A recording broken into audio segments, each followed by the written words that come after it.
Bom dia, presidente Lula. Bom dia a todo o público da TV 247. É uma alegria poder entrevistá-lo aqui nessa condição agora como presidente da República mais uma vez. Quero dar um bom dia especial a Helena Chagas, Luiz Costa Pinto, Tereza Cruvinel, meus colegas que vão fazer a entrevista comigo, e dizer que o Brasil 247 apoiou a sua candidatura à presidência, apoia o seu governo, mas a gente tem uma preocupação com o crescimento da economia brasileira. A gente sabe que o senhor também não faz milagre, né, obviamente, mas há uma ansiedade muito grande pela volta daquilo que a gente conheceu como espetáculo do crescimento, né? Nesse sentido, a gente vai propor, nesse começo de entrevista, uma primeira rodada sobre economia, mas antes de mais nada, bom dia e obrigado aqui pela entrevista. Bom dia, Tuxi, bom dia, querida Tereza, bom dia, Lulia. Bom dia. Olha, deixa eu só dizer, Helena, primeiro é um prazer receber vocês aqui. Segundo, eu queria aproveitar para agradecer, Tuxi, porque não é o fato de vocês terem apoiado a eleição de 2022, mas o momento que eu mais ouvia e assistia o 247 no tempo que eu estava na cadeia, porque eu recebia todo santo dia às 9 horas da manhã, eu recebia muitas horas de programação da 247. E isso fez com que eu ficasse bem informado dentro da cadeia. Eu acho que foi o momento que eu mais li, que eu mais assisti, sabe, os programas de vocês. E eu quero te dizer o seguinte, que eu votei e eu estou com muita vontade de fazer aquilo que o povo espera que a gente faça. Você sabe que o processo eleitoral foi um processo muito complicado, um processo muito difícil. Eu, sinceramente, sempre achei que é muito difícil você ganhar uma eleição de quem está concorrendo à reeleição. Quem está com a máquina na mão tem um poder excepcional. E o Bolsonaro, me parece que ele chegaram a utilizar no ano eleitoral quase 300 bilhões de reais, sabe, de exoneração, de isenção fiscal, de distribuição de recursos, de coisas malucas que foram feitas nesse governo. E eu acho que a vitória eu devo a um pouco de cada um dos brasileiros, sobretudo, eu devo muito a vocês, do 247, devo muito à vigília lá do Paraná, porque a vigília foi uma coisa que eu acho que poucas pessoas tiveram o prazer de ter a manifestação que eu tive durante 580 dias. Então, é o seguinte, você não fique preocupado com a economia, não, porque nós vamos fazer a economia voltar a crescer.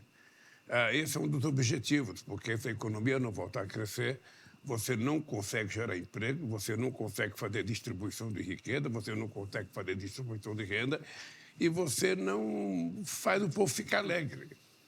Então, eu tenho uma obsessão e eu não espero fazer nada, sabe, com a rapidez que não pode ser feita. Você está lembrado que o espetáculo do crescimento foi anunciado em 2004. Eu lembro que eu estava na Ford, fazendo uma visita à Ford, quando eu falei do espetáculo do crescimento, e teve muita gente que zombou, que fez piada. Eu não vou nem falar o nome de quem fez piada, porque não interessa mais ficar falando. E o que eu sei é que naquele ano a economia cresceu 5,8%. Portanto, o milagre que eu tinha prometido, numa conversa que eu tinha tido com o Meirelles, com o Palocci, é que a economia ia crescer. E ela cresceu. E eu sei que agora não está fácil. Não está fácil no mundo, não está fácil, sabe, no Brasil, não está fácil na América do Sul, não está fácil na América Latina, não está fácil nos Estados Unidos, ou seja... mas eu acho que nós precisamos fazer as coisas que têm que ser feitas para fazer a economia crescer. Nós precisamos estabelecer uma política de financiamento. Ora, com os poucos recursos públicos que nós temos que fazer com que a PPP volte a funcionar e nós temos que incentivar a construção de PPP, sabe, voltando à parceria entre o setor público e o setor privado. Nós precisamos fazer muito crédito, mas muito crédito mesmo para pequenos e médios empreendedores, para pequenas e médias empresas, para cooperativas, ou seja, tudo isso vai voltar e já está voltando. Nós já começamos, esse primeiro trimestre, os primeiros 100 dias vai ser isso. A gente vai anunciar a retomada de uma série de coisas que nós fizemos nesse país, sabe, que deu certo e a gente vai voltar a fazer, tentando estabelecer as mudanças necessárias. A partir dos 100 dias, nós vamos anunciar tudo que já foi feito e nós vamos, então, começar a mostrar outras coisas que nós vamos fazer, sobretudo a gente trabalhar muito fortemente para recuperar o poder aquisitivo também da classe média brasileira, não só a gente tentando melhorar na questão do imposto de renda para eles não pagarem, como pagam hoje. Nós vamos fazer isenção até R$5.000, hoje era até 1.900. E nós vamos começar a melhorar o padrão de construção de casa para a classe média brasileira. Ela não pode ficar, nós construímos casa para os pobres e casa para os ricos. Quer dizer, as pessoas que ganham 8, 9, 10 mil reais têm mais dificuldade. Vamos ter que estabelecer a criação de um sistema habitacional para essa gente. E eu penso que a economia vai voltar à normalidade. Eu posso te dizer uma coisa. Para mim, incentivar o governo a fazer a economia crescer, incentivar os empresários a fazer investimento, incentivar os pequenos e médios produtores rurais a voltarem a produzir mais, a crescer mais, e o governo comprar aquilo que for necessário, eu acho que vai fazer a economia brasileira voltar a crescer. Presidente. E eu acho, até disse esse dia para o Haddad, não precisa ficar assustado esperando os números do FMI, que vai crescer 1, que vai crescer 1,5, 1,2. Sabe, vamos esquecer o que o FMI fala, porque quando houve a crise nos Estados Unidos em 2008, o FMI ficou todo o tempo da crise parado, sem falar nada, nem da Europa, nem dos Estados Unidos. Ele só costuma dar palpite no Brasil e na América do Sul. Então, nós vamos fazer a economia crescer. E isso é a razão pela qual eu tenho me dedicado muito. Eu tenho dito, Atushi, que eu vou trabalhar nesses 4 anos mais do que eu trabalhei nos 8 anos. Eu vou me dedicar de corpo e alma, porque é um compromisso moral, ético, é um compromisso de fé de fazer esse povo voltar a ter alegria nesse país. Presidente, o senhor, de certa forma, o senhor desinterditou um debate quando o senhor criticou os juros altos, né? Quebrou a hegemonia de um discurso que o Banco Central estava sempre certo.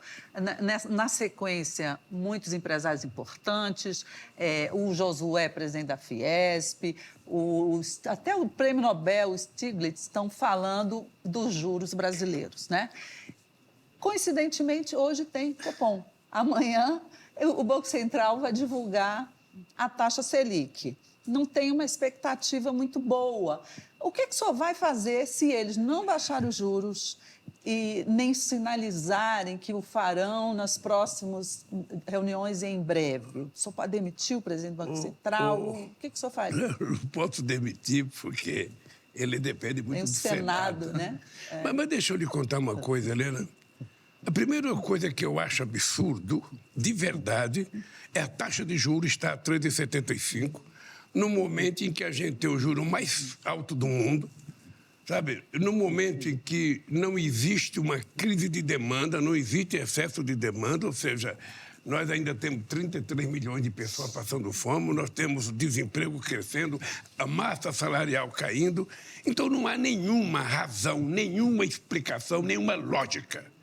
Só quem concorda com os juros altos é o sistema financeiro, sabe, que sobrevive e vive disso.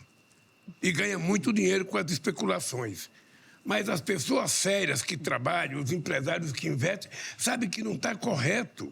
Ninguém pode tomar dinheiro emprestado a 3,75, um juro real de 8% se você descontar a inflação. Não existe. E eu acho engraçado que o sistema financeiro e alguns editorialistas de alguns jornais acham ruim que a gente critique. Não, a gente tem que aceitar não que o juro seja alto, sabe? Eu sinceramente, acho um absurdo o juro estar a 3,75. O BNDES está sem recurso para fazer investimento e nós vamos tentar, é importante saber, nós vamos tentar, a gente vai poder mudar o Banco Central daqui a 2 anos, porque ele tem autonomia. Eu, sinceramente, nunca me importei com a autonomia do Banco Central. Eu nunca achei que era importante. Eu não sei porque que as pessoas acham que é importante a autonomia. Eu tive o Meirelles como presidente do Banco Central 8 anos e o Meirelles teve muita autonomia. Também muita gente criticava o Meirelles. Aliás, toda a reunião do Copom, toda, sem distinção, a Fiesp fazia crítica, o movimento sindical fazia crítica, o Celso Amorim fazia crítica, seu vice fazia crítica, o Zé Alencar fazia crítica, e é normal que as pessoas critiquem. Ninguém é obrigado a concordar. Eu, sinceramente, acho que o presidente do Banco Central não tem compromisso com a lei que foi aprovada de autonomia do Banco Central. A lei diz que é preciso cuidar da responsabilidade da política monetária, mas é preciso cuidar da inflação também, é preciso cuidar do crescimento de emprego, coisa que ele não se importa. Então, O senhor vai continuar batendo? Eu vou continuar batendo, eu vou continuar tentando brigar para que a gente possa reduzir a taxa de juros, para a economia voltar a ter investimento. Senão, o BNDES, nesses últimos anos, devolveu 600 bilhões de reais ao governo. Ou seja, fica sem dinheiro para fazer investimento. Ainda esse ano o BNDES tem que devolver 90 bilhões ao Tesouro. Ou seja, olha, se o BNDES não tem dinheiro para investir, se o Banco do Brasil não tem, se a Caixa Econômica não tem, se o BADA não tem, se o BNB não tem, e os bancos privados não querem fazer investimento e o juro é muito alto, quando é que a economia vai crescer? Então, deixa eu lhe falar uma coisa. Obviamente que o presidente da República não pode ficar brigando, xingando toda hora, porque, sabe, eu tenho outras coisas para fazer. Mas o que nós temos que ter certeza é que é irresponsabilidade do Banco Central manter a taxa de juros a 3,75. É irresponsabilidade. Só quem gosta é o sistema financeiro, que esse dia deu 99% para ele de aprovação na pesquisa do sistema financeiro. Poderia ter dado 100. Poderia ter dado 100. Se ele aumentar para 14, aí vão dar 150 de apoio. Quando, na verdade, o que nós precisamos é fazer a economia brasileira voltar a crescer. Quando ela voltar a crescer, Helena, todo mundo vai ganhar dinheiro. Vai ganhar o empresário, vai ganhar o trabalhador, vai ganhar os aposentados, todo mundo vai ganhar um pouco e o Brasil vai ser melhor.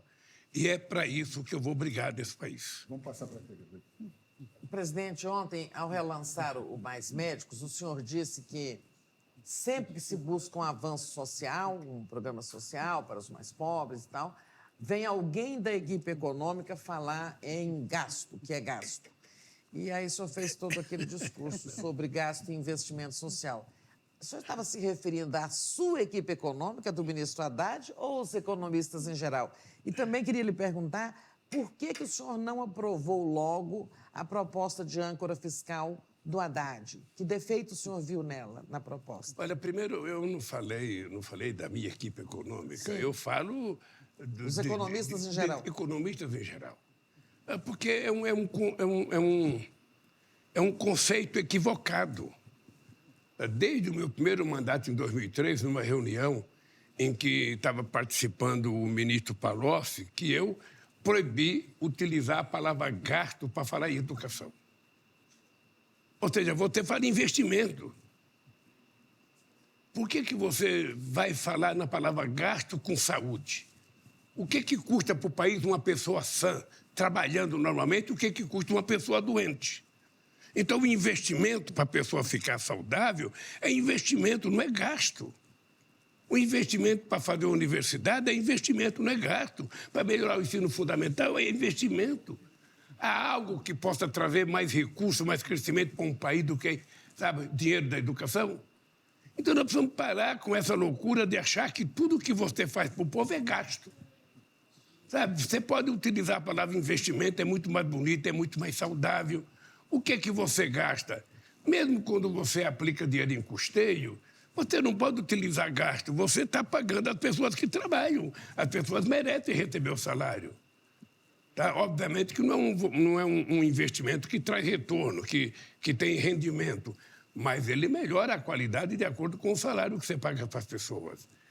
Então, no caso do Brasil, eu acho que nós precisamos ter em conta o seguinte: nós precisamos fazer muito investimento. Investimento em saneamento básico, investimento para as pequenas cooperativas, investimento para pequenos empreendedores, melhorar a vida das pessoas, sabe? E é isso que a gente vai fazer. E é por isso que eu acho que a palavra investimento é mais bonita do que a palavra gasto. Porque quando as pessoas falam em gasto, na verdade, as pessoas estão querendo que você economize dinheiro, não pague a saúde, não pague a educação, não pague nada, para sobrar dinheiro para quê? Não é para fazer investimento, é para fazer dinheiro para pagar o quê? Os juros. A dívida. É isso. Mas então, é só a gente mudar, querida, é só a gente mudar o nome e falar a palavra gasto, a palavra investimento, que é uma palavra mais saudável e melhor para o Brasil. E o Brasil está precisando de investimento. Agora, obviamente que as pessoas podem ter discordância. A segunda coisa é o marco fiscal. Por que eu decidi? Porque é preciso discutir um pouco mais. A gente não tem que ter a pressa que algumas pessoas do setor financeiro querem. Nós precisamos saber o seguinte: eu vou fazer o marco fiscal, eu quero mostrar ao mundo que eu tenho responsabilidade. Aliás, eu sempre digo, não tem governo nenhum nesse país que foi mais sério do que nós fomos nos 8 anos que eu presidi este país. Eu digo sempre, eu peguei uma dívida externa, eu peguei uma dívida pública bruta de 12%, nós reduzimos, uma inflação de 12%, nós levamos para dentro da meta de 4,5%, nós tínhamos um desemprego de 12%, nós fizemos esse país, ficar com 4,5% em 2013, nós tínhamos uma dívida externa de 30 bilhões de dólares, que o coitado do Malan ia todo ano para Washington tentar buscar dinheiro para fechar o caixa aqui e era humilhado pelo presidente do FMI. Nós pagamos a dívida com o FMI e fizemos uma reserva de 370 bilhões, que é o que sustenta esse país até hoje. Além do que, nós diminuímos a dívida pública interna de 67% para 50,7%. Ou seja, para 37,7%. Nós conseguimos mostrar que esse país era responsável e eu apanhei muito do meu partido, porque durante os 8 anos do meu mandato, nós fomos o único país do G20 que fez superávit primário todo santo ano. Nenhum país do G20 fez como nós fizemos. Então, eu não preciso que venha um banqueiro me cobrar de responsabilidade. Eu não preciso. Eu digo sempre, eu aprendi economia com a minha mãe, a dona Lindu, analfabeta. Mas ela pegava o envelope de pagamento da gente, colocava o dinheiro ali na mesa, ela falava, isso aqui é para pagar o pão, esse aqui é para pagar a luz, esse aqui é para pagar a água, esse aqui é para pagar não sei o quê, e esse aqui é para vocês pagar o transporte no final do mês inteiro. Se não sobrasse nada, não tinha nada para ninguém gastar. Então, gastar é uma coisa que eu tenho responsabilidade de só gastar aquilo que eu posso ganhar. Se eu for gastar mais, eu tenho que fazer uma dívida que seja algo que tenha rentabilidade, algo que tenha recebíveis garantido. Eu posso aumentar, o patrimônio desse país, eu posso aumentar a infraestrutura desse país, eu posso fazer uma dívida para fazer uma ponte, para fazer uma ferrovia, para fazer um aeroporto. O que eu não posso é gastar à toa. Vender a Petrobras para pagar juros da dívida interna. Vender a Eletrobras para pagar juros. Isso, sim, é irresponsabilidade. Presidente, o senhor está lançando aqui a doutrina Lula, de que gasto para fazer movimentar a economia e na área social é investimento. Tem que ser encarado dessa forma.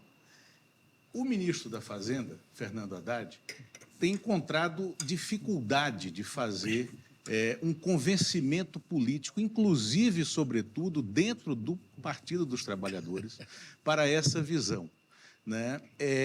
Hoje de manhã, a ministra do Planejamento, Simone Tebet, cancelou a ida dela ao seminário do BNDES, onde está se discutindo conjuntura econômica.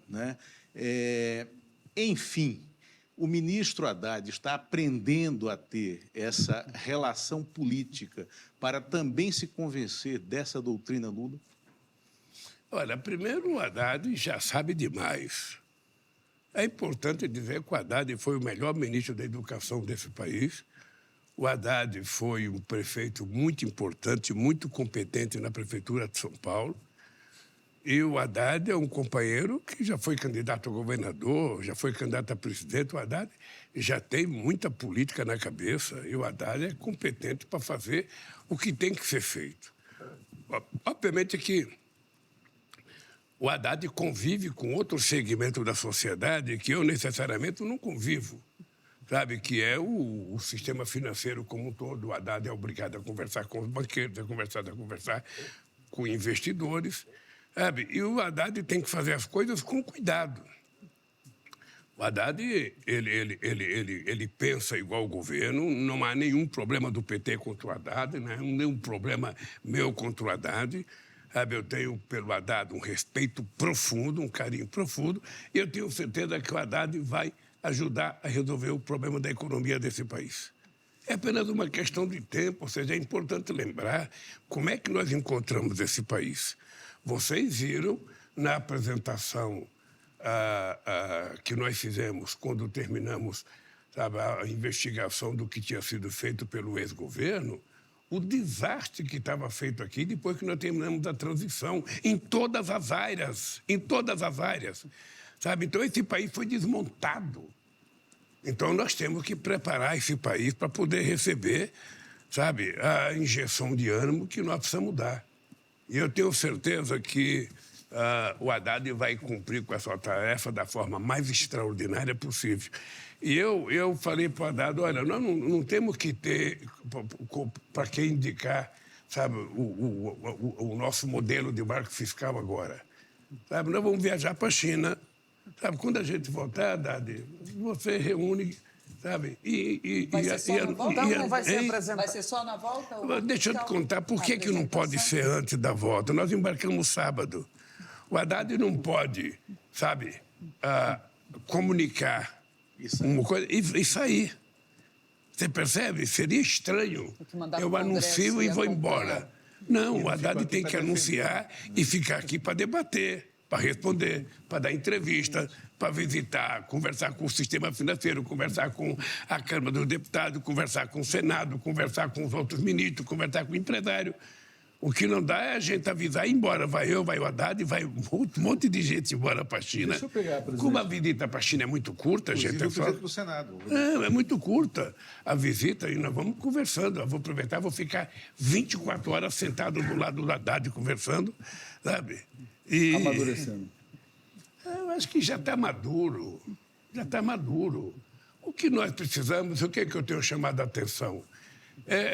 Que é o seguinte, ou seja, nós precisamos fazer as coisas com muito cuidado, porque a gente não pode, sabe, deixar faltar recurso para a educação e para a saúde. Deixa eu pegar, presidente, alguns pontos aí do que o senhor falou na economia que são muito importantes. O senhor falou em Eletrobras, falou em Petrobras e falou também do momento em que o senhor estava lá em Curitiba.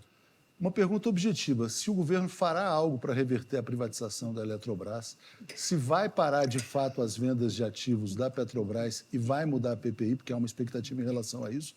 E uma última pergunta que eu queria fazer era o seguinte: o senhor passou lá 580 dias preso injustamente, mas tem uma herança maldita da Lava Jato, a quebra das empresas brasileiras de engenharia.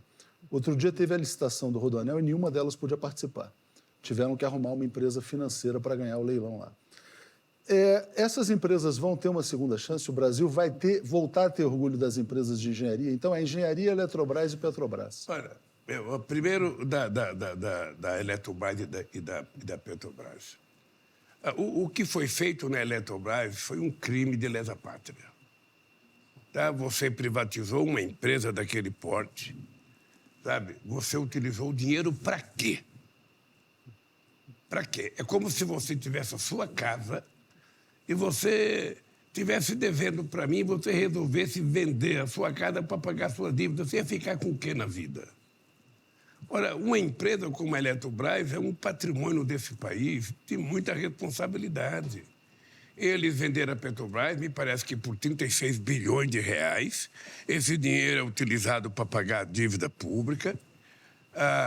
Da Eletrobras não existe sinais de que vai baixar o preço da energia, sabe, para o povo brasileiro. E mais grave ainda é que eles fizeram uma loucura. A Eletrobras, embora o governo tenha 40% das ações, o governo só participa na votação com 10%. Segundo, se o governo quiser comprar ações, o governo tem que pagar o triplo do preço que paga uma outra empresa comum. Ou seja, foi feito para proibir a gente de tomar ela de volta.